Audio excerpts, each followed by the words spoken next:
नमस्कार, अभिजित भारत मधून मी रोशनी लोखंडे आणि आपण बघत आहात ARIPL प्रस्तुत न्यूज वाइब्स। नागपूर जिल्हा प्रशासनाने आज मुसळधार पावसाचा इशारा दिला असून लोकांना अतिरिक्त काळजी घेण्यास सांगितले आहे।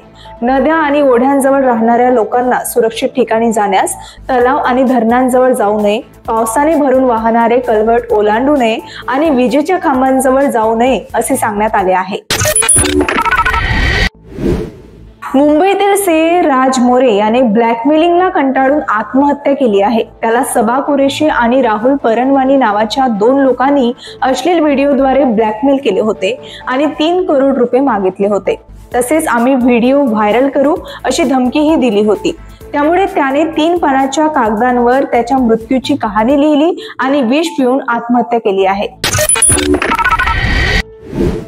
तामिळनाडूच्या कुड्डालूर जिल्ह्यात रेल्वे क्रॉसिंगवर एका शाळेच्या बसची ट्रेनशी धडक झाली। यामध्ये 2 विद्यार्थ्यांचा मृत्यू आणि चालकासह 3 जण जखमी झाले आहेत। तामिळनाडूच्या मुख्यमंत्र्यांनी मृत विद्यार्थ्यांच्या कुटुंबियांना प्रत्येकी 5 लाख रुपये, गंभीर जखमी झालेल्या आणि उपचार घेत असलेल्यांना प्रत्येकी 1 लाख रुपये आणि किरकोळ जखमी झालेल्यांना प्रत्येकी 50,000 रुपयांची भरपाई जाहीर केली आहे। पाकिस्तानात सध्या मुसळधार पावसाने कहर केला आहे। संपूर्ण पाकिस्तानचा अर्धा भाग पावसानंतर पुराच्या विळख्यात सापडला आहे। सलग 10 दिवसांपासून सुरू असलेल्या मुसळधार पावसाने आणि पुराने अनेक लोकांचे मृत्यू झाले आहे। आतापर्यंत 72 जणांचा मृत्यू तर 130हून अधिक जण जखमी झाले आहेत। अभिनेता रणवीर सिंग 2 वर्षांच्या प्रतीक्षेनंतर पुन्हा एकदा मोठ्या पडद्यावर धमाल करण्यास सज्ज झाला आहे। धुरंधर या चित्रपटाद्वारे रणवीर सिंग परत येत असून या चित्रपटाचा फर्स्ट लुक समोर आला आहे। 5 डिसेंबर रोजी हा चित्रपट प्रदर्शित होणार आहे। यामध्ये संजय दत्त, अक्षय खन्ना, अर्जुन रामपाल आणि R माधवन सुद्धा दिसणार आहेत।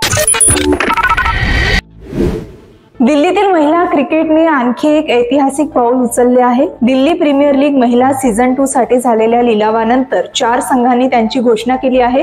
Central Delhi Queens, North Delhi Strikers, East Delhi Riders आणि साऊथ दिल्ली सुपरस्टार्स हे संघ आता पूर्ण झाले आहेत। तर ही होती आजची न्यूज वाइब्स। आपण पुन्हा भेटूया नवीन घडामोडींसह। तोपर्यंत बघत रहा अभिजित भारत। अभिजीत भारत, पहुंचे हर खबर तक।